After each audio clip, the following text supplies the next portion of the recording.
It is the 1st of May today, and it is officially a Staffordshire day. But it is a grey one. But come out to Rudyard Lake for a bit of stretch the legs. Was going to get the train, but no train today for us.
You want to be in the vlog?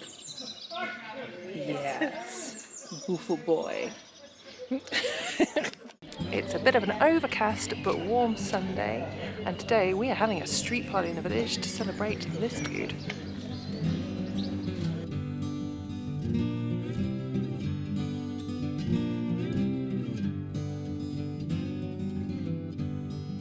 How fancy are we today, Faye? Very fancy. And this is courtesy of Faye because she's organised, otherwise I would have just turned up with coffee and nothing else. And I would have been impressed. No, she would not be impressed.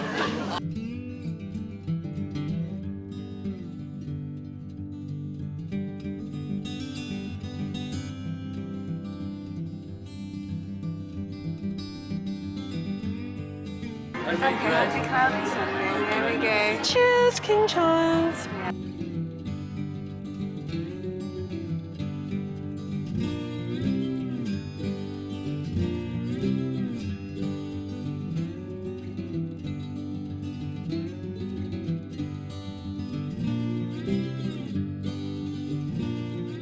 fancy around town today. Yeah, you. Faye is unimpressed with it.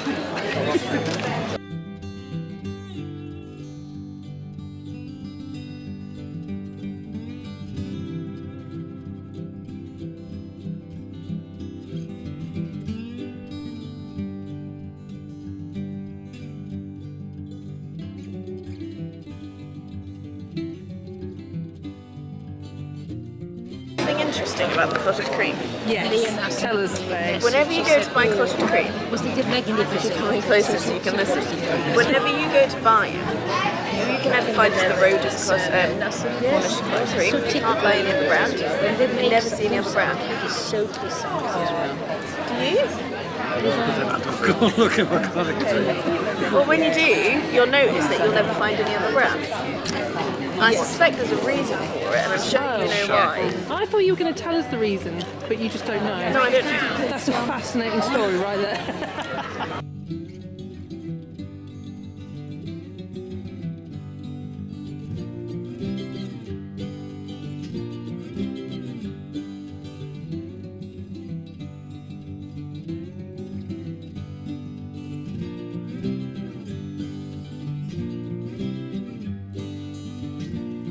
The sun's still out, and they're all still partying.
Sometimes I don't necessarily make the best footwear choices.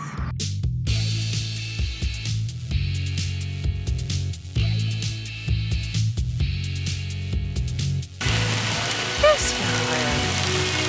I know, what a surprise.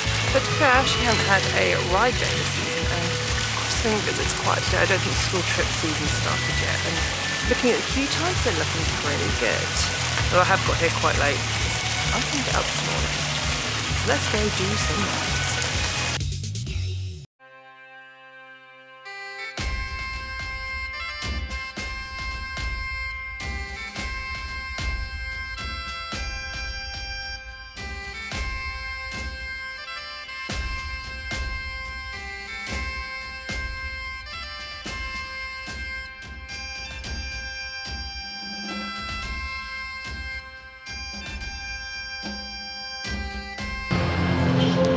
First ride of the day was a command, which was awesome because I haven't been on it for ages. Because you know me, I hate to queue.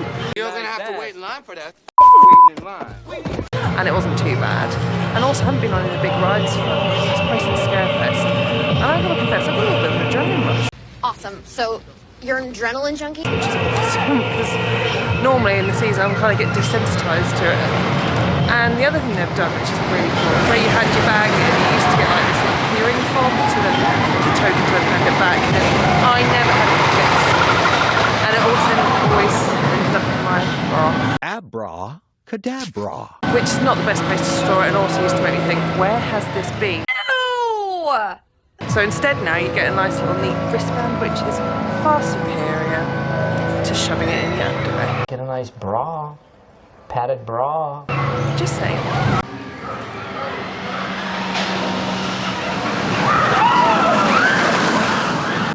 I come down to Rita and 13, which is an area of the park I don't actually often come to. I suppose a little bit out of the way, and also the queues again. I know I'm a queue avoider. I normally quite high down here, but 13 is currently at 5 minutes, and Rita is currently at 10. So I'm kind of.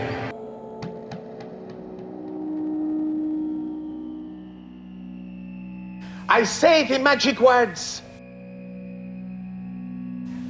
Piff, puff, poof. That's incredible. Look, thank you very much indeed.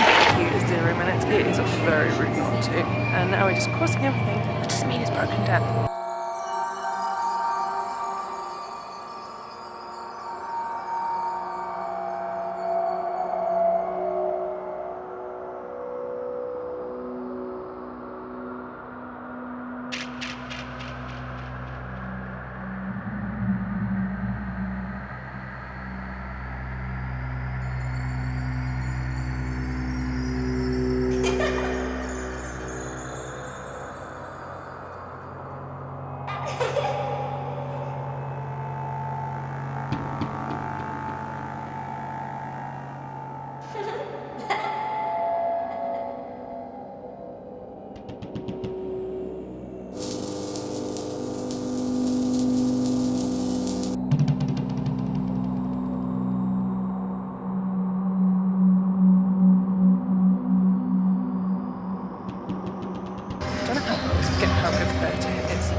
Anything is broken rides more than once. But it's like a little break in between them.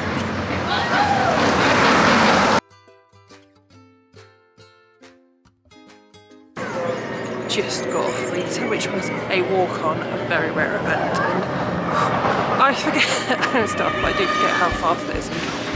That certainly woke me up. Also, I'm rather hungry, and I forgot to bring food and snacks with me. So, I'm at the mercy of theme park food and theme park food prices. Wish me luck. I'm in the burger kitchen, and what's it? Is there burger 12? Okay. I don't know. Making meal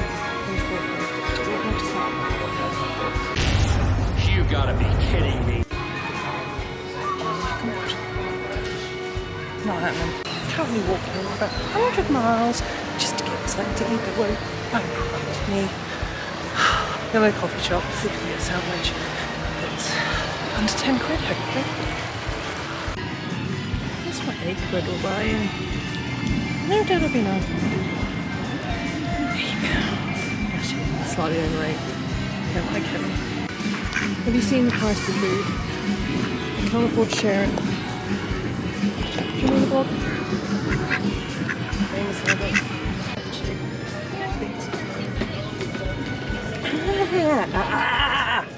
Quit it. You know it's not right. Stop biting me.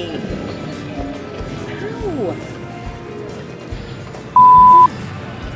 I hope he doesn't nibble my feet. Wow. Because his beak is somewhat sharper. Maybe he's going to eat a duck. If you're going to eat one of the ducks, get the toe nibbler.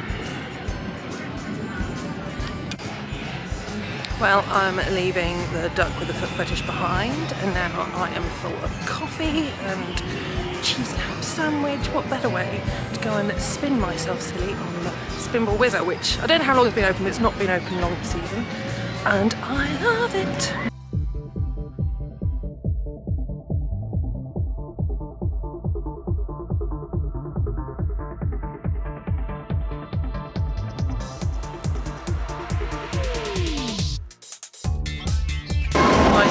Probably can't hear me, but Spinball was there. I don't often get sure now, so it's harder, especially during COVID. I've got to shout like a lunatic. This is a 10-minute queue. Hopefully my coffee will go down in 10 minutes.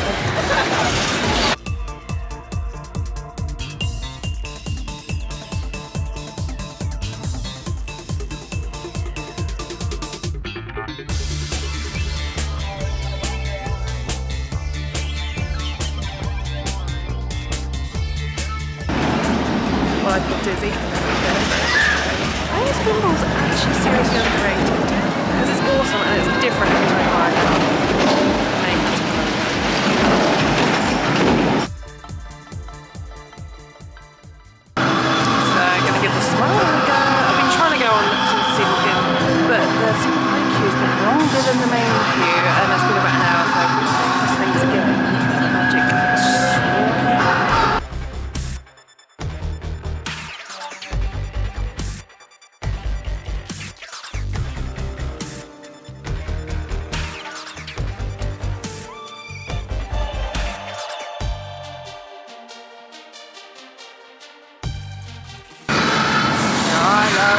virus and variety.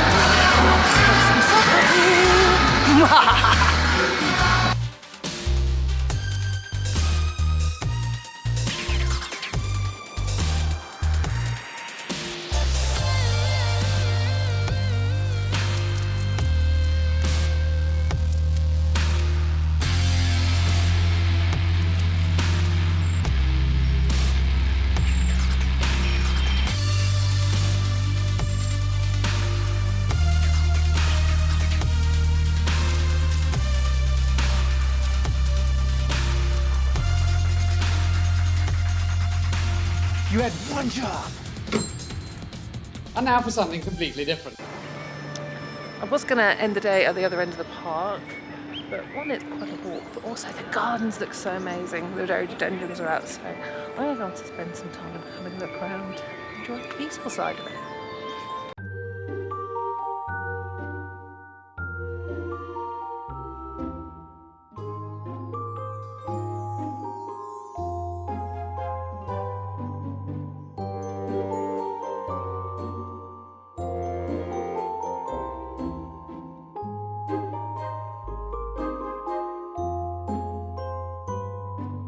May, June is always actually my favourite time of year for, just gardens, getting outside, because it's the time of year where everything's sort of really lush and coming into flower before it gets scorched by the summer heat. So perfect time to visit the gardens.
It's been a nice chilled theme park day. It's been nice and quiet, got on a few rides. Could have done more, but it's just nice sometimes just to come in the gardens and sit and just not feel like you have to go on everything, especially since I come so much. I sort of don't get the urgency to get in as many rides as I can. I also did make a purchase today, which I've been eyeing up, a smaller bag. My excuse is that my camera fits in it really nicely, so technically I need this. It's not just a frivolous purchase, honest. My name's Louie, and I'm an alcoholic. I must confess that I don't have the fondest memories of my teenage years. After experiencing a series of incredibly traumatic events in the space of a couple of years, at 15 I found myself in a very dark and lonely place.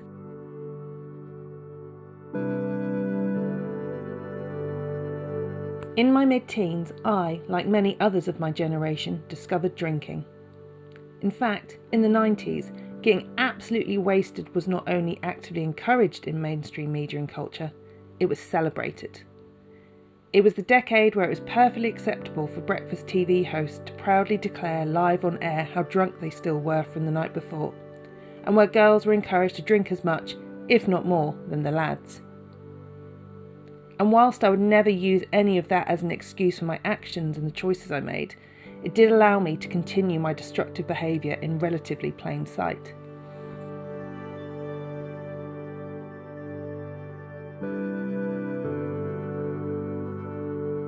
As time went on and attitudes changed, I still drank, albeit not in the same way as my youth. Wild nights out were replaced with glasses of wine at home. But whilst the scenario had changed, My mindset and relationship with it had not. On the whole, it was easy to hide, as most people still hold on to the idea that those with alcohol problems look like the homeless man begging on the street corner late at night, or are the kind of people who have to drink first thing in the morning to survive. But the reality is, addiction does not discriminate. It can affect anyone, and chances are you might never even know if someone has an issue or not. My road to sobriety was not straightforward, and it took me until the age of 35 to realise that I couldn't keep up this cycle forever. For all the positives of giving up alcohol, in the early days it was a constant roller coaster of emotions and experiences. Not only had the past resurrected itself and demanded to be dealt with, but I had to learn how to cope with the stresses of everyday life without resorting to alcohol to get me through.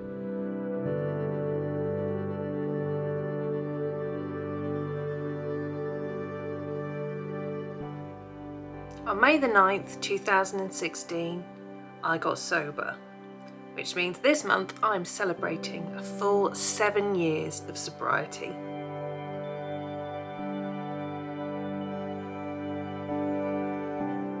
It does seem crazy to think it's been 7 years, because the first year it was such a struggle, and there were times I wanted to give up and I never thought I could do it. But I can honestly say giving up alcohol changed my entire life.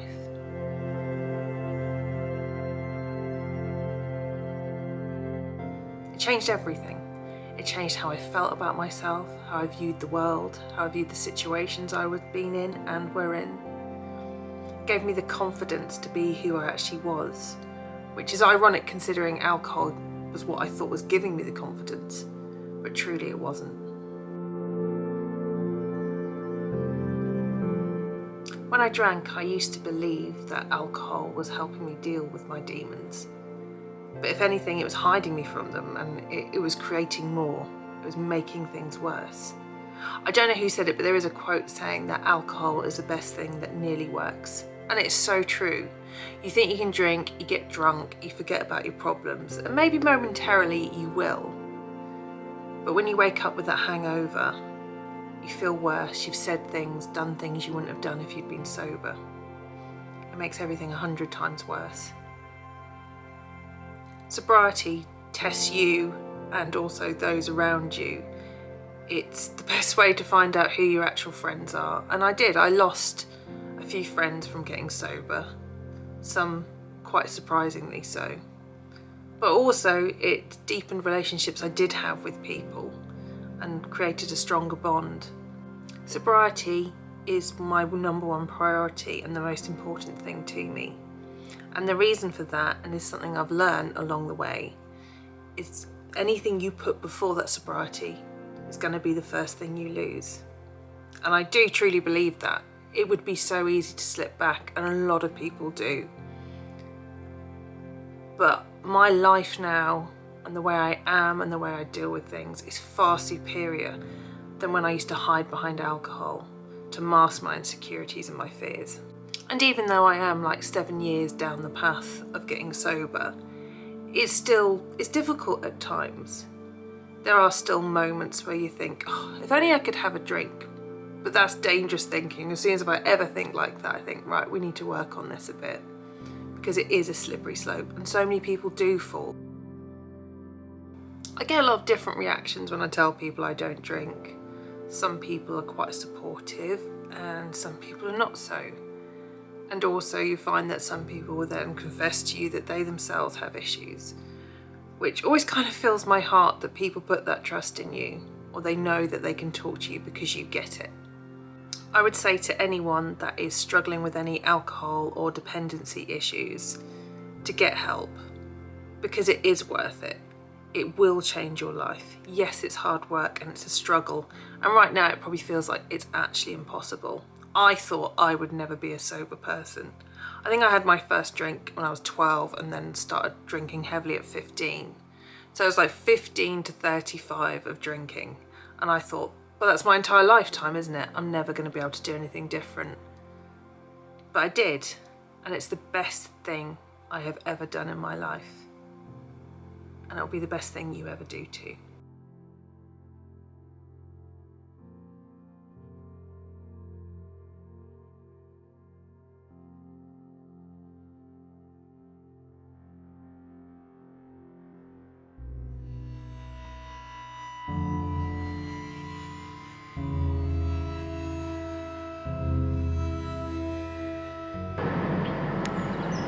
It's a grey but kind of warm bank holiday, and yes, I'm at Towers again with my old friend in the background. But the reason I'm here today is to ride a Nemesis Sub-Terra, which I have never been on, and I've been avoiding all social media so I don't want to get any spoilers, because whilst I do know a little bit about the ride, I don't know that much. So we will see what fun we have.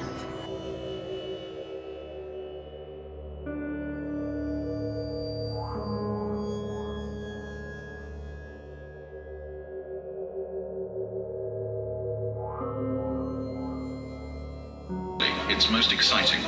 Phalanx was deployed to this location when excavations near the long-established Nemesis site revealed hidden cave systems extending for several kilometers below ground. Well, I've just had my first ride on Nemesis Sub-Terra.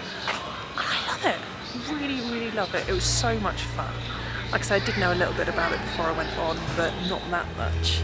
But it felt very nostalgic, almost a bit 90s, even though I know it's not a 90s ride, but it's awesome. Well done, Alton Towers. Praise due.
Oh, there's cameras. Should we wave at them? So are you. The proceedings are happening on the other side of the table though, thankfully. Someone has some decorum in this group. Wow, that's going in. I end the day at the... where are you zoomed in? Whoa! Wow, that's my nice double chin.